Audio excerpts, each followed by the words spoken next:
Hey, y'all, it's Dr. Know-It-All traveling in Palo Alto right now and with Dr. Scott Walter, who is back home near Tampa Bay, Florida. Amazingly, the house is intact. Congratulations on surviving. My goodness, what a storm. Yeah, we were really lucky. I was driving around yesterday and I saw a sign that says Fort Myers, 60 miles away. So that's how close it was. We were on the I guess the left side of the eye, which meant nothing happened here. Actually, the bay drained. It was rather remarkable that you could see the bottom in some places. Everything's been fine. The only thing, minor inconvenience, let's kind of put it that way. The people in Fort Myers are really having it rough down there. Right. That's the only reason I'm able to come here is that due to Tesla, I have power walls, I have the solar, and I have Starlink. None of my neighbors would be able to do this right now. They don't have power. They don't have internet capability.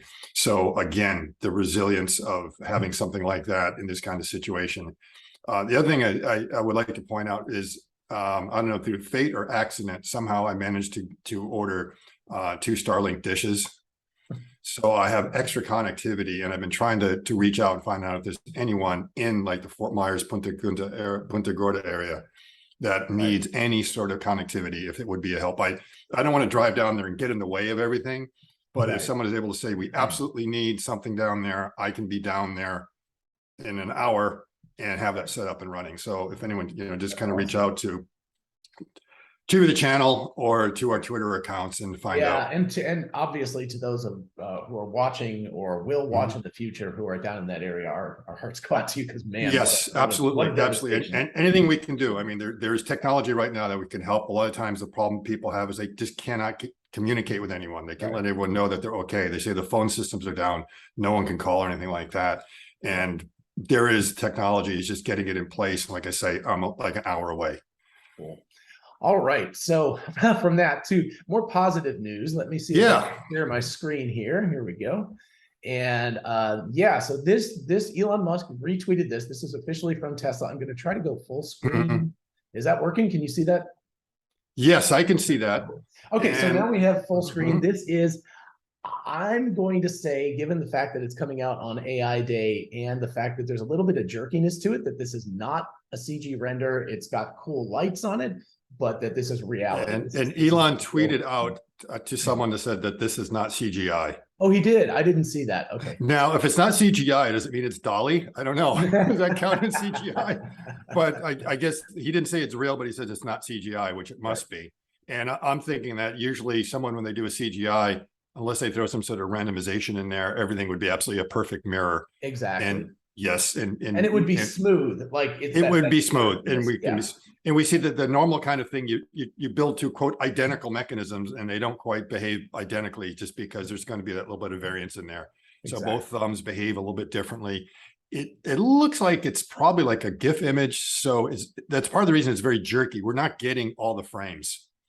Oh, interesting. I just assumed it was jerky because there was some we're not. I don't know. It just seems kind of to me like we're not seeing all the frames there, because you get the instantaneous kind of deceleration that just doesn't look natural in some points. Right. And I think it's just because a lot of frames are dropped. So that's what I'm assuming. I don't know if you can look at it and tell if it's an actual GIF or what the animation rate is, but that was sort of my feeling, is that it's so for people who are interested, this is obviously on Twitter. Tesla posted it, Elon Musk reposted it.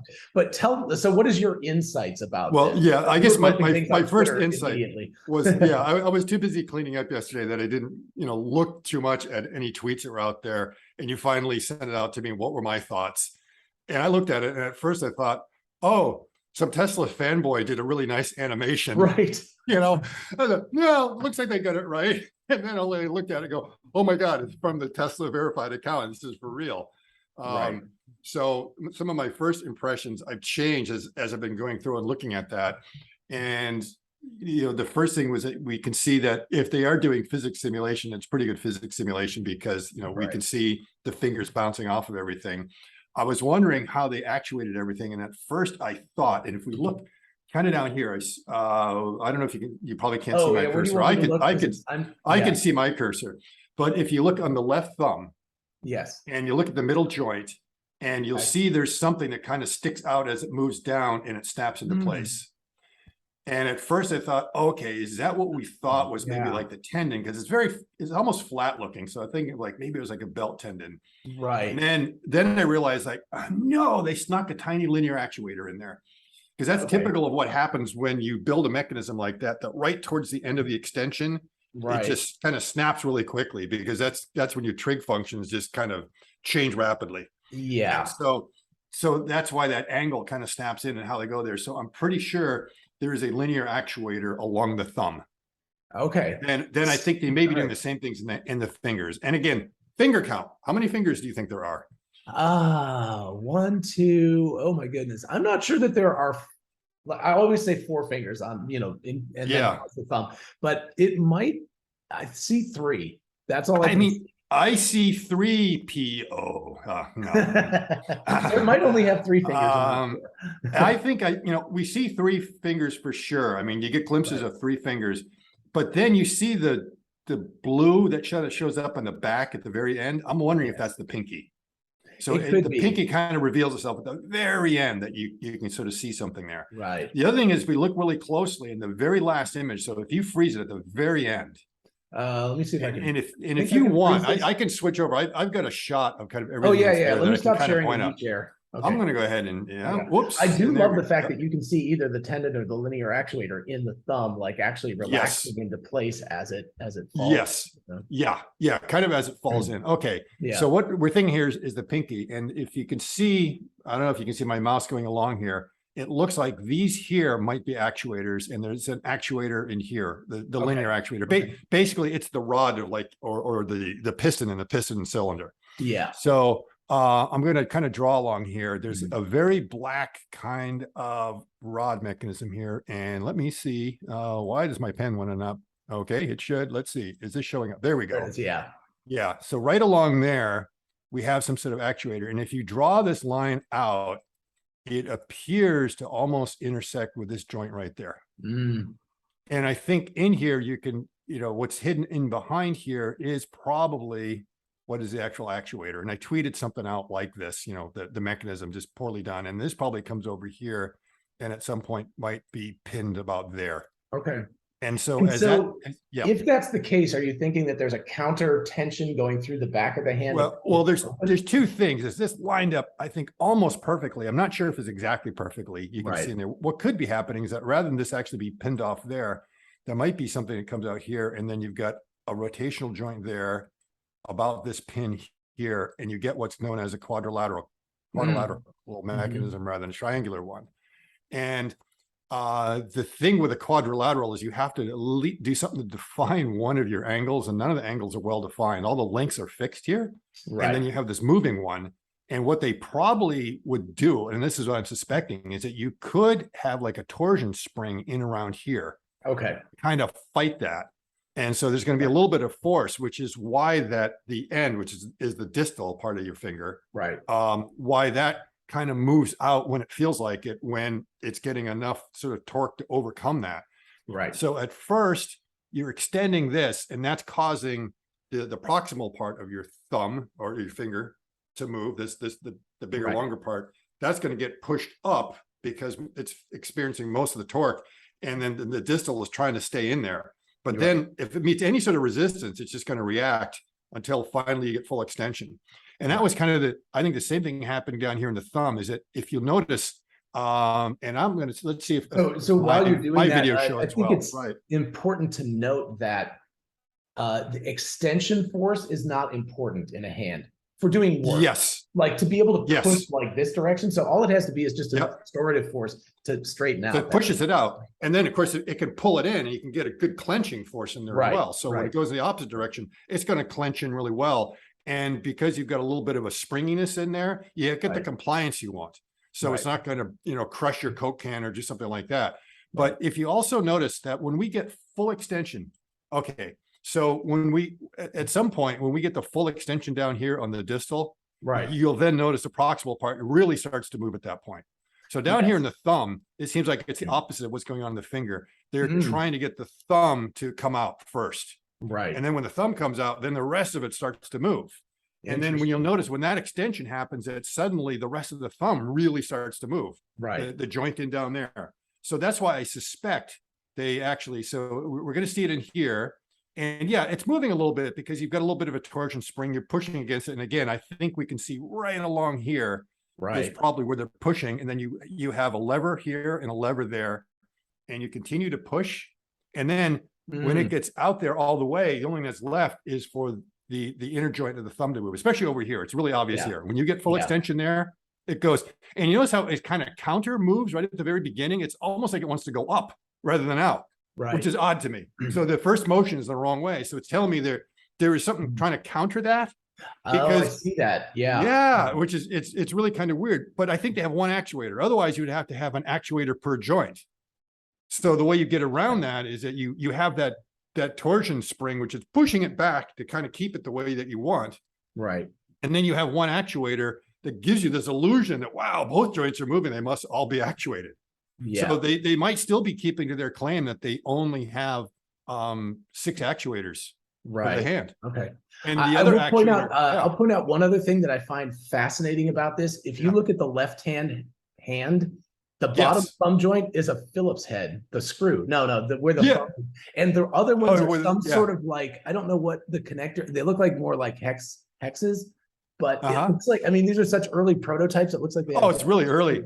And you're looking at kind of what looks like a little bit of, I don't know, brazing that they're going there, or welding that they're going on there. Just like right out of Star Wars, where you can see Han Solo over there, you know, put the C-3PO back together. Are very early prototypes. They're very, very early. And then you'll notice there's something way over here on the left that looks like some sort of potential cover, but it's not, it's asymmetric. You don't see the same thing over here. Right. But this big cylindrical thing, I think that's probably one of the articulation joints for the wrist to go up and down. Right. They're just not showing it here, but it's possible that's there. And then you have this weird door hinge thing. I know, right? I think that's the second motion on your thumb, because your thumb has kind of two kinds of motion. To do this movement, which we can't see probably because we're really tiny right now. And that must be the 6th actuator, because remember they said 6 in the hand. And I so that might be where everything is. It also looks like the palm, or the center part of the palm of the hand is really rigid. I mean, that looks like it's solid steel to me. And you don't get this kind of scrunching, because this is kind of pointed out to me that when you to do a hand model, it's not just moving the fingers, but we also have, this is something that Gary Schneider had talked to me about, is that don't forget that your wrist can do all this other kind of interesting motion. So they don't have that. That's just solid. Your fingers are going to be doing this. I don't think right now it's going to do live long and prosper. Right. No, I don't think you have the articulation for that. But again, for what they're using it for, these motions are not important. To grab a power tool and manipulate. This is your first crack at the problem. You know, if you know, it's the whole thing of Pareto's law about, you know, in engineering is it's 80-20 rule, that you can solve 80% of your problems with 20% effort. Right. But the last 20% takes 80. And unfortunately, some people get so distracted with the last 20%, they never cover the first 80.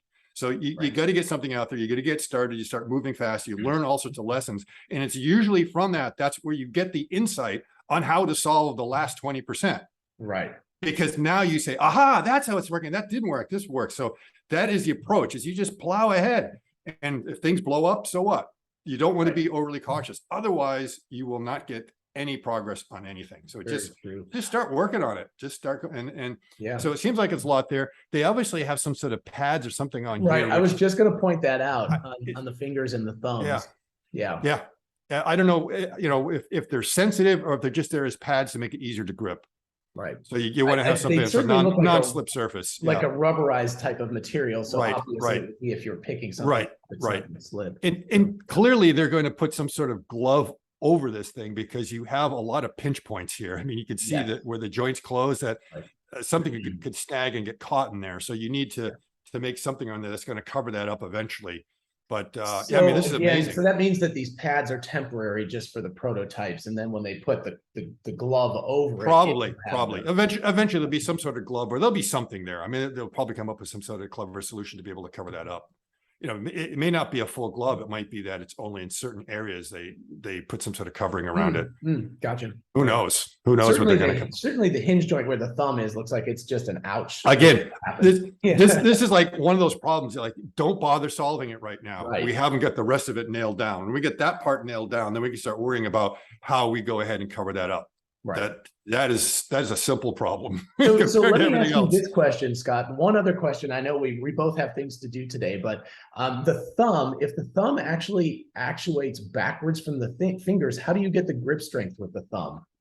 Like, what is the force? Well, I think you would. You get the because that actuator that's in there gives you both compression and tension. Oh, because it's a linear actuator. It's linear. Yeah, it's no longer a tendon. You know, if it was a tendon, what you do is you'd probably run it through, and then you would have some sort of pivot point around here, or that you would come around or pulley, and then come back in this way, and you just kind of pull and counter parts of it, to be able to get the open and close. But this way, I think you can get all the strength. And if you really look at it right around here where my cursor is, you just see that snap into place there. And I'm pretty sure that's a quadrilateral kind of mechanism.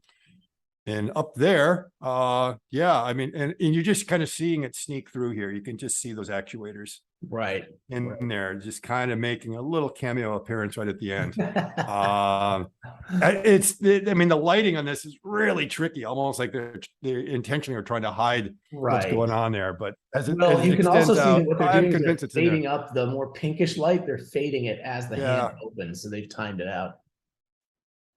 I think if I look at this, I think the pin on this one here, it's articulating almost right about there.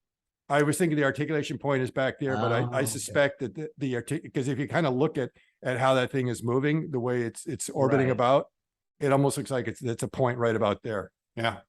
And the thing about this is the actuator is in there, because I was thinking, is the actuator back here pushing out? And I realized it wouldn't make sense because it would just wobble around too much. It made more sense to actually put the drive in here. So you would almost think, we could hide it back here and just push that thing out. But it just didn't make sense with the way the mechanics of how everything was moving. And so they've snuck a little thing in. So, James Dama, he gets the gold star because he's pretty sure that they could miniaturize these actuators and put them in there. Right. And actually, that's one thing we should point out really quickly is how impressive, assuming that this is a real hand, and I don't see any reason to think it's not at this point, that this is really impressive.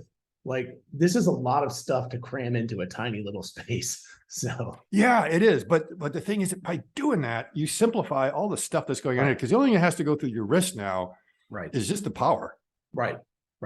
And so that's not really hard to get that. But if you're trying to get other things going through there, either mechanics or tendons and cables, it becomes very complex. So I think, the wrist, very easy to get out there. And it's not like these things have to be super powerful. And again, there are ways that you can have like a common ground and everything else, common carry. One of them, you don't have to have that many wires going through there to be able to control all the different ones. Gotcha.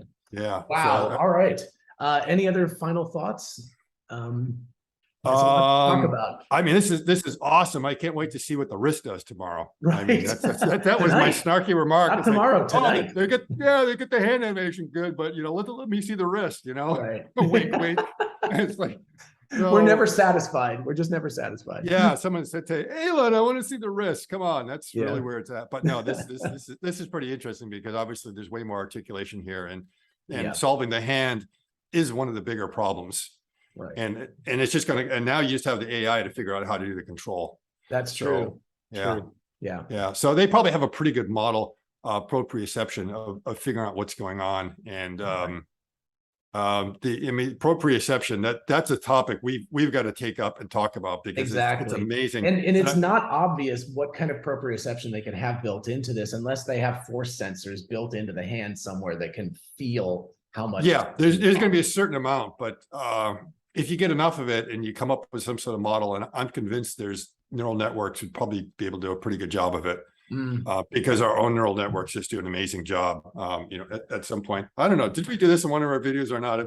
I've done it with enough people. Idea of like closing your eyes and then being able to touch your nose with your finger, pretty well, and then you can like move your head, and you still kind of know where it is. and then you can change which finger it is. And you think, oh, it's something with your hands, and then you pick up the bottle, keep your eyes closed, and like I can touch my nose with the end of the bottle. It was like, that's weird. How am I able to do that? Right. And so, mathematically, I know how that can be done, but I'm pretty sure the human body does it in a very different way. And they may be able to do the same thing here, that they really have a pretty good idea, depending upon what the motor forces and torques are on any of the actuators, that they can turn it into a model that tells up where it is. And this is exactly where a neural network could come in handy, because they deal with fuzzy information very well. Yeah. So if it's off by a little bit, they can still adjust for that. And well, see, that's where the camera comes in, because that will give you kind of your first guess of where it is. And so, I mean, I'm pretty good. If for some reason I pick this up and I kind of miss, I very quickly realize how much I miss by, and I'm able to recalibrate really quickly. Right. So if I'm having a bad day, that will happen. So you bring the cameras in there and say, well, I know with my eyes closed, this is kind of the trajectory I want to do. Right. But now if I keep my camera on it, I can now do the mid-course corrections all the way that I hit it perfectly. Yeah. So yeah, that's good. So the proprioception is just going to be the first order on what it thinks it needs to do. And then it's going to get the validation from the camera system in there to say, all right, close in. There's a lot of ways of handling it. And yeah, this is exciting for me. When this is kind of a funny story. When I first started my first company, it was Deneb Robotics back in 1985. And on kind of the way out the door, because there was a bunch of other graduate students, we met one of the CS professors there, and he was kind of working in this area in 1985 of just looking at the problem of robotics. And we didn't really know that much about what we were going to do and how everything was going to happen. Right. And he was looking at the problem that he had a simple Unimation Puma arm and some blocks and stuff like that. And he was more or less like, yeah, he just thinks he should be able to put an assembly in front of the robot and he should just figure it out how to put it together. And I thought, oh my God. So we're like just a year or two away from that, because obviously these CS professors are thinking about it. And I have no idea on how that's going to happen. So already they were like, yeah, that's what it should be, because that's how it worked for the human work. Right. And then we started working on it, and we were getting the simulations and making the robots going around, being able to do different things in the simulation, but we had to teach it point by point by point. Right. I just kept on thinking back, like, this is absolutely of no value to anyone. What we're doing is just kind of playing around. I don't see the utility in it. They want something more like what he's talking about. And we gave a presentation to some engineers at GM. And I showed what we were doing, and their backs were to me, so I didn't see what their reaction was. Right. And I was almost embarrassed after. It's like, the thing doesn't program itself; you still have to lead it through. And they said, "Oh, Mr. Walter, you don't understand that we've been building cars for, at that point, 75 years, whatever. Right. We've been building cars yesterday. We're building cars today. We're going to be building them tomorrow. All I need is a slightly better hammer, so that the cars I produce tomorrow are a little bit better. And what we just saw will make things a little bit better for us." Wow. And this idea of that you just throw a robot in front of it and it does it was like, we don't need that right now. If you can make things a little bit cheaper, a little bit more efficient, improve the quality step by step, that's good enough for now. And then it was like a sigh of relief. It's like, oh, we weren't wasting our time, but we just kind of, it's improved and improved, but I've still been disappointed that what we're sort of doing now in the area of offline programming and robotics hasn't really changed that much in 30 years. It's like there just hasn't, there's been some gradual increase, but when is the next big step going to happen? And now I'm looking at this and maybe it's tonight. Exactly. What we were sort of previewed of what robot offline programming should look like back in 1985 and didn't exist, but was just an idea in someone's head. Right. We might be getting pretty close to that now. Really, really close. That's exciting. And I think let's just go ahead and leave it on that, because I think that's about as exciting as can be. Again, very geeky, but for those who are thinking about this could be a sea change in the way that robotics is done. So yes, a combination of hardware and software. Absolutely. All right. Absolutely. Yeah. Oh, well, once again, I'm glad things were good, good for you in terms of surviving the hurricane, and our thoughts and prayers to everybody who are down in the Fort Myers area and Naples area. And I have a personal connection to that since I went to Sanibel Island in Fort Myers, I think almost 40 years straight. So it was a long time I've been down there, and it's devastating to see what's happened even to me. Yes. Yeah. All And right. like I And say, again, you know, and if you need Starlink connections, Scott can get down there for you. And if you want to check yes, out Scott's channel, definitely check that out as well. It's in the description. And in the meantime, everybody have a wonderful day. We will see you later, and we'll see you from AI day number 2. okay, Bye-bye. yep, bye now.